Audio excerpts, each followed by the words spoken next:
Have you been secretly wanting a kind of reset in your life? Maybe you feel it is time to transition into a new and improved version of you.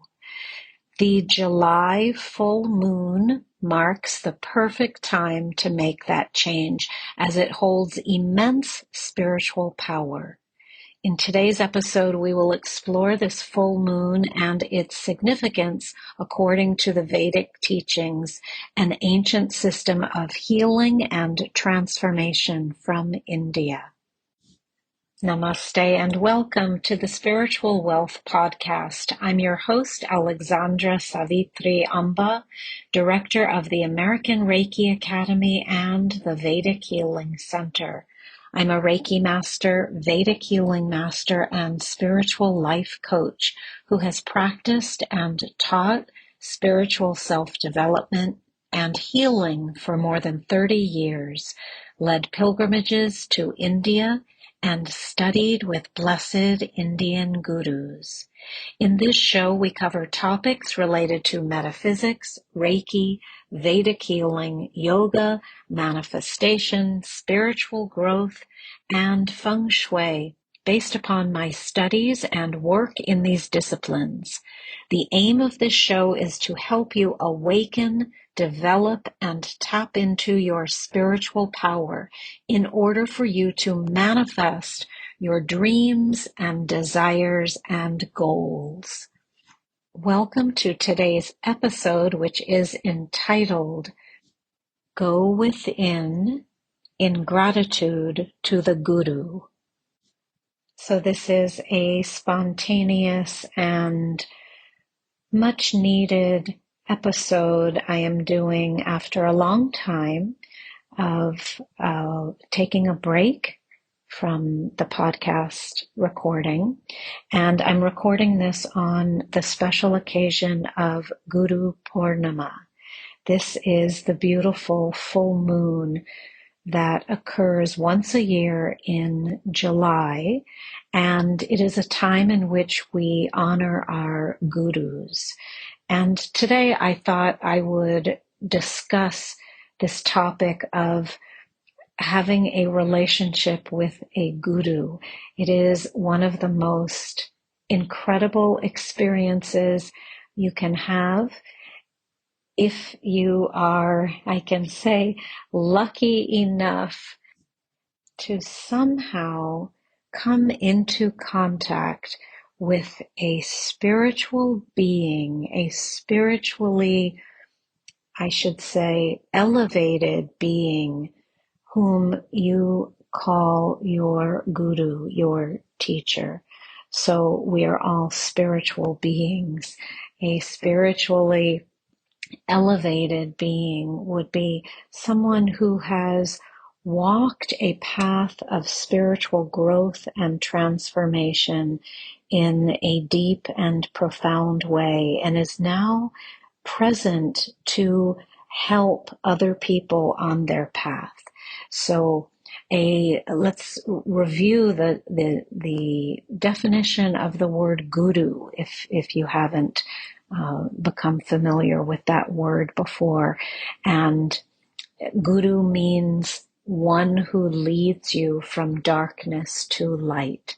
So it is said that your first guru in life, your first gurus, plural, would be your parents, or guru would be a parent. So your mother and father who brought you into this world represent your first guides on the planet.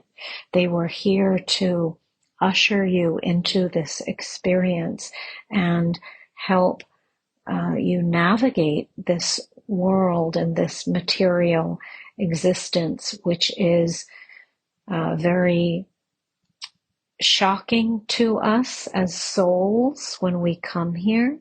And it is a remembrance in some ways, because the thought is that we have been here over and over and over again. So there is some remembrance, but there's some forgetfulness too.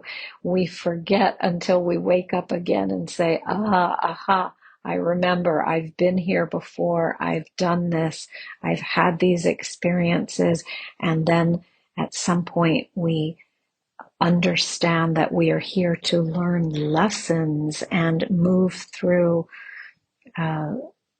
trials and tribulations and learn from them so that ultimately we will not have to keep cycling back here over and over again, because the material world, the physical world, is full of challenges. And the guru is that figure in your life who serves as a profound teacher. So again, your parents represent your first gurus, and then perhaps at some point you become in contact with a spiritual figure, someone who is studying the soul, the soul's existence, the meaning of life, why we are here, how we can fulfill our purposes, and what can help us move through this challenging space on the earth with ease, with grace, with peace, and with joy. And that is the role of the guru, to help you navigate this experience so that it is pleasant. It is not a place that is filled with struggles that you cannot handle. Now notice that I said that you cannot handle.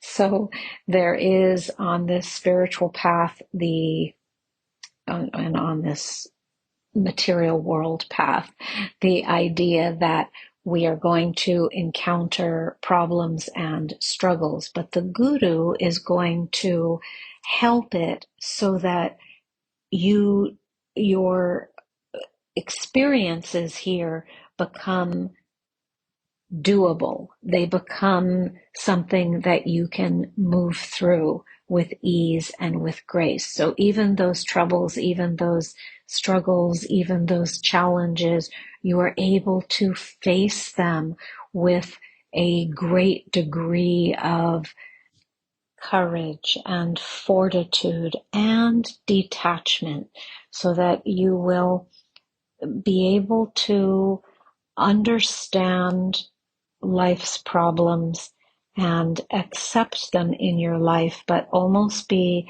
removed from them. One of the beautiful experiences of working with these spiritual practices is often when you are undergoing a particularly challenging time, you can be the witness to the experience. You can allow that time to occur in your life.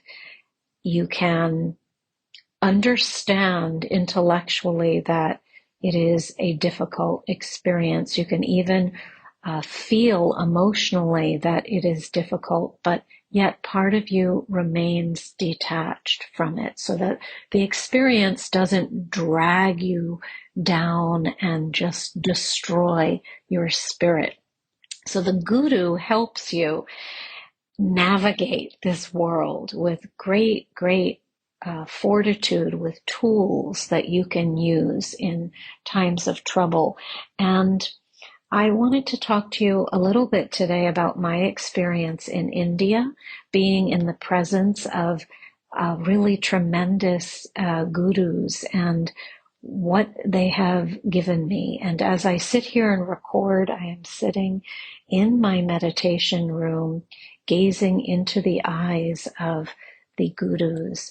They surround me always in my heart and in my life and in my mind's eye when I close my eyes, just like you remember your parents whom you love very dearly, and you close your eyes and you call up their images, and those images bring comfort to you.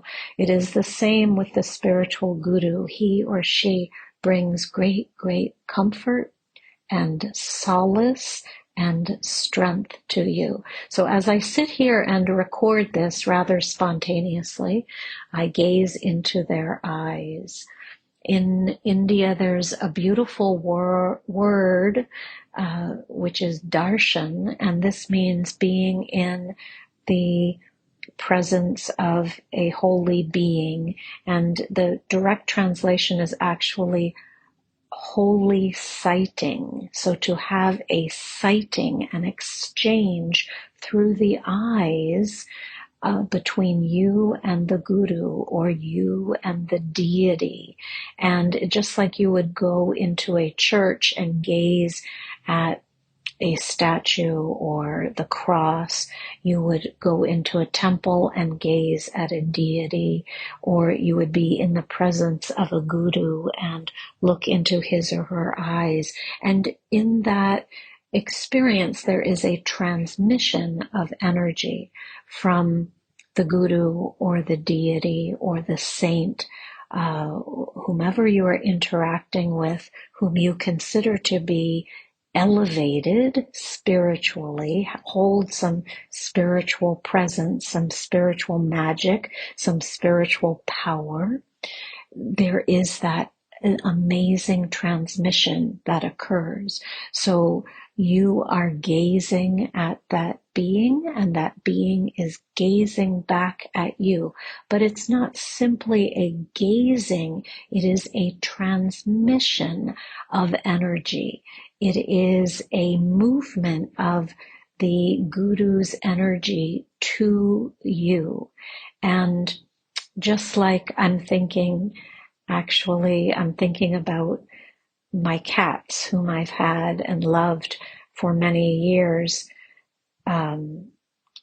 They were feral cats. So feral cats are wild cats who are kind of caught between being completely wild and being domesticated. And they are often, when they're completely feral, they're living in fear of human beings, and they are troubled by you looking them directly in the eyes. And in the wild, it is considered a confrontational experience to look someone directly in the eyes. But when you look into the eyes of a being with love, and I'm going to talk about looking at the eyes of the guru in a second, but I want to express this. When you look at the cat with love and you blink your eyes slowly and you convey kindness to the animal, especially with cats, they blink back to you. They understand your eyes are not threatening. Your eyes are a soft transmission of love. And it's so when you sit in front of a guru and you look at that guru, the eyes confront you. Yes, it is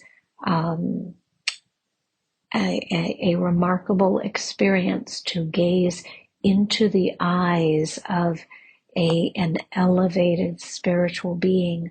But the love that comes from the eyes is such an incredible presence. Many times people have said to me that they came into maybe a meditation space that I had, or my healing room where I do healing sessions on people, and they saw a guru's picture and they didn't know who that teacher was, but they said, oh, who is that? I feel connected. I feel drawn to that teacher.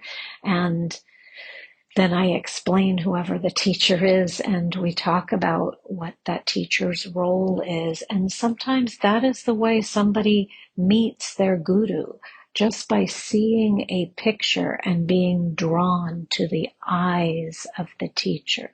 The teacher is conveying through the eyes in a way that is never aggressive. It is a beautiful kind of inquiry from him or her to you, asking you to access the guru within you, the teacher within you, asking you to awaken to your own light and to your own purpose, to your own presence, and to receive their love, their strength, their wisdom. So one of the things you can do when you're working with a guru, if you are actively, well, I shouldn't say that, because I don't believe that you actively seek out a guru. I believe that the guru comes to you when the time is right. But so I almost said actively seeking, but you can, of course, put the word out to the universe that you are looking for a teacher about anything, and the universe will respond. So on some level, we're always actively seeking. We're always putting out our requests to the universe, and the universe is then responding. But when you are in the process of accessing or locating a new teacher on the path, often that teacher comes to you in very mysterious ways. So it could be through a book, it could be through a picture someone gives you, it could be through a picture you see when you are in a kind of random space and you look up and see a picture on the wall and you're drawn to that picture, and you ask the person, who is that? Who is that picture? And they explain to you. So be aware if you are looking for, if you are asking for more spiritual guidance in your life, be aware of sights, of pictures, of books, that where you are drawn to what the book has to convey to you. You know, it's often said you can't judge a book by its cover, but at the same time, the cover often attracts us. So it's the same with working with a guru. Often you are attracted just by the photograph of the guru. Our eyesight is such a dominant part of our being. So it makes sense that we are taking in the energy of the guru by just gazing at him or her and receiving the light, the transmission, the downloads, the energy, the gifts from just gazing at the guru. Other times you might hear a spiritual teacher talking, and you are remarking at the voice. You are listening to that voice and saying, oh, who is that? Who is that chanting? I love the sound of that. I have had experience in India where I was sitting in Sri Satya Sai Baba's ashram, and Sai Baba would deliver a discourse, and I'll never forget the sound of his voice. And the discourse was not delivered in English, so I couldn't understand it. There was a translator, but listening to the sound of his voice was soothing to my energy field. And even though I couldn't understand the words until they were translated, I would listen with great devotion. And It's just like when you think of a loved one of yours and you remember their laughter or the sound of one of your cats who has passed on, the sound of that meow. Each meow is different. So your guru, the sound of the guru's voice rings in your ear and stays with you forever because he or she is someone you have loved very dearly and who has helped you profoundly on your path, so that this is something that you can never forget. And if you start to work with these gurus, with these teachers, and perhaps you have one in particular whom you love, I want to encourage you to listen for their voice in silence. And by that, what I mean is listening after your meditation, becoming very, very still and moving into a deep space where you can actually hear the guru speaking to you. In level 2 Reiki, I teach a process of channeling where you can pick up messages from other realms, and there are different ways to do this, but one of the ways is through hearing, it's called clairaudience. So that developing that skill is very useful because you can really hear messages from other realms. You can hear your guru speaking to you. Clairvoyance is also another sense to develop. So you can see in your mind's eye visions, experiences with your gurus. Perhaps they come to you in a dream as well. But after meditation, if you tune in and you keep your eyes closed and attempt to connect, you will find that you can more readily receive messages than you could just by perhaps sitting in front of the teacher's picture. So the meditation leads into the deep connection. The meditation creates the deep connection. And I encourage you, if you want to work with your teachers more fully, to connect after your meditation. And the reason I say after is because the energy gets built during the meditation. I remember Sai Baba used to say, now he would come out into the ashram and interact with people. There'd be thousands of people there, and everybody was hoping that Sai Baba would come close to them and perhaps take a letter or manifest something for them, or put vibhuti, sacred ash, on them.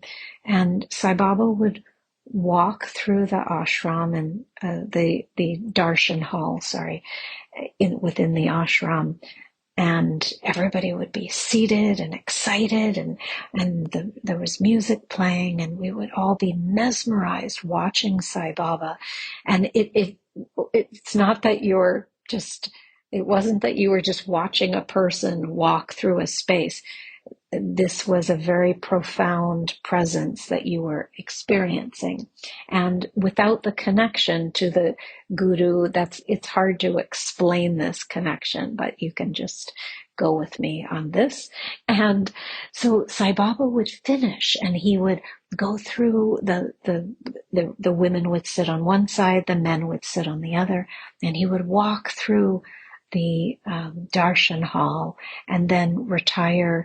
He would sit in the front for a while, and everybody would sing devotional songs, and then he would move into his a small room where he would give private interviews to small groups. And then he would at some point come out, the interviews would be over, and he would then go back to his living quarters, or sometimes he would be going somewhere in a car, but often he would go back to his living quarters for the rest of the day until he would give darshan again in the evening.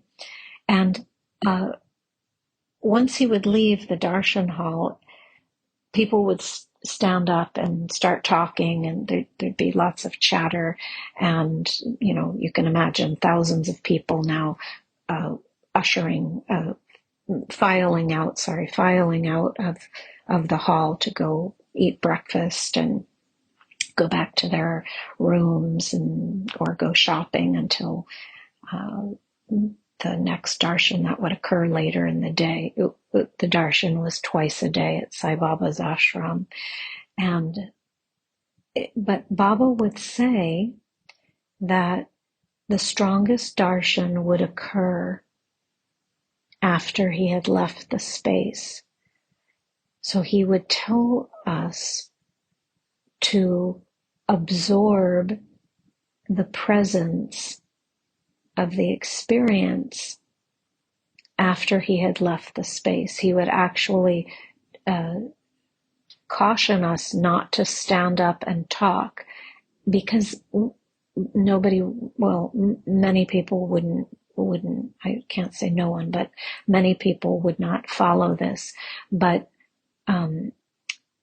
I understood this very clearly, because what would happen is you would be dispersing the energy, and that energy was so palpable and so strong and so incredible.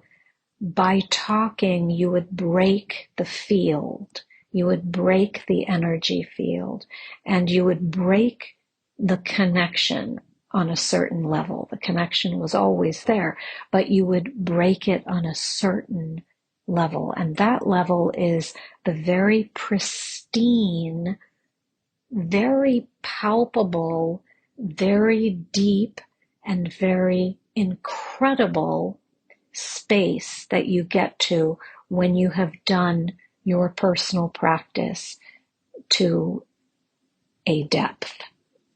You have done your yoga asanas. You have done your meditation. You have done your chanting, your reading of holy texts in the morning. Perhaps your journaling, whatever is a part of your spiritual practice. So you create a force field, and that is the time to connect with the Guru, when you have created this force field. So on this Guru Poornima, I want to encourage you to think about connecting more, to connect on a daily basis, to connect in your own space, whatever beautiful sacred space you have set up, and to really go into the depths of that connection, trying to listen, see, feel, intuit messages, information that is being transmitted to you from the Guru. Because why would the Guru be transmitting information to you? Maybe the Guru has left his or her body, or maybe she is still living on this earth, but is living thousands of miles away and has lots of devotees. So why would the Guru want to transmit information to you? Because the Guru is like your incredible spiritual parent. The Guru's job is to look after you forever. The connection remains forever. And because of that, the Guru's job is to take care of you and to give you guidance. But the only way to receive the guidance is to be receptive. And the only way to be receptive is to go into a quiet space. Now, this doesn't mean that you may not receive information later in the day or in your dreams or on another day. Perhaps you are going through a problem and you need some answers and you have requested the Guru's help. And perhaps the answers do not come immediately in that same session in which you're putting forth the requests. But the answers, the guidance, the help, the assistance will always come. And honestly, that is the greatest promise of the Guru, is that he or she will never desert you, will never leave you, will never allow you to feel as if you are alone. So on this Guru Poornima, I encourage you, if you have already connected with a Guru, to deepen your practice, your communication with your Guru. And if you have yet to connect with a Guru and are wanting to seek out that connection, to put forth the request into the universe, and the right Guru will appear for you. So be aware and be very receptive and also very discerning. And without a doubt, the right Guru for you and your spiritual progress and development will come to you. So enjoy the process and enjoy this full moon, this Guru Poornima. Poornima means fullness, the fullness of the Guru's teachings are readily available at this time. And it is said again that the prayers offered at this time during this particular full moon are amplified tremendously. So this is the time to connect, to go deep within your heart and your soul and connect with your teachers, with these amazing beings who have guided your journey. Or again, if you are seeking that guidance, putting forth the request and knowing that it will be answered. And so it is. Om Shanti, Shanti, Shanti.